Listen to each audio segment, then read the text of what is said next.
नाज़रीन, मदे जी मां तव्हांखे अहम ख़बर ॾियूं त मदे जी पुलिस जी हिकु GLI car model 2009 silver colour जी हिकिड़ी पकिड़े वरिती आहे। उन हवाले सां मिलियल पुलिस जे तरफ़ां मिलियल तफ़सीलात जे मुताबिक़ अव्हांखे आगाह कयां त मदे जी पुलिस मूजिबि त इहा कार महीनो अॻु सखर DSO ऑफिस मां चोरी थियल हुई, जंहिंजो जेको केस आहे उहो C सेक्शन थाणे ते पिणु दाख़िल थियल आहे। जवाद औरकज़ई पठाण जी गाॾी आहे, उन जी फ़रियाद ते ई सखर जे C सेक्शन थाणे ते केस दाख़िल थियल आहे। उहा महीनो पहिरियां उहा चोरी थियल कार जेका आहे उहा मदई जी बाईपास रोड तां मदई जी पुलिस पकिड़े वरिती आहे।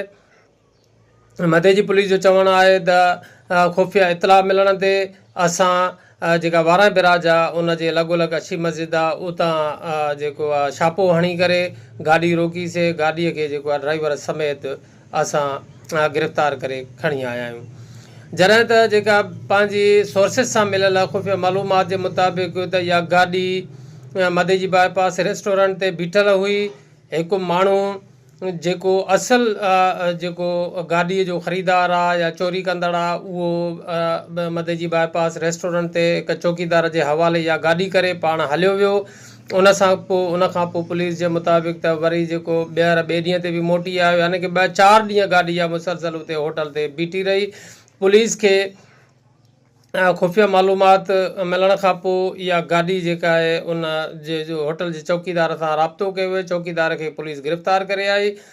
चौकीदार खां पूछगाछ करण खां पोइ मालूमात वठण खां पोइ आख़िर मसइलो हल न पियो थिए। उन खां पोइ जेके चङा मठा विच में आंदा विया त पुलिस जो जेको ज़ोर हुयो त उहो असल जेके आहिनि उहे किरदार या असुल मुजरिम जेको आहे उहो ॿुधायो वञे त पुलिस उनखे गिरफ़्तार करे।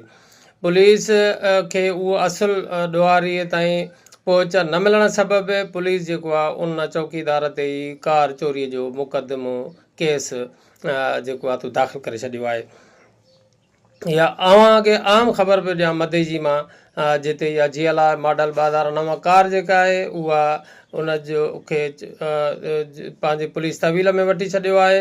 इहा कार मदे जी बाईपास ते जेका आहे हिकु पेट्रोल पंप चऊं या अल मदीना रेस्टोरेंट चऊं उते जेका बीठल रही कुझु अरसे खां। पुलिस खे जॾहिं मालूमात पई त पुलिस फौरी तौर ते उनखे पंहिंजे तहवील में वरितो, चौकीदार खे पकिड़े आई। चौकीदार खां मालूमात वठण खां पोइ असुल किरदार जेके आहिनि वाइकार न थियण सबबि पुलिस चौकीदार खे ई कार चोरीअ जे केस में चालान करे छॾियो आहे।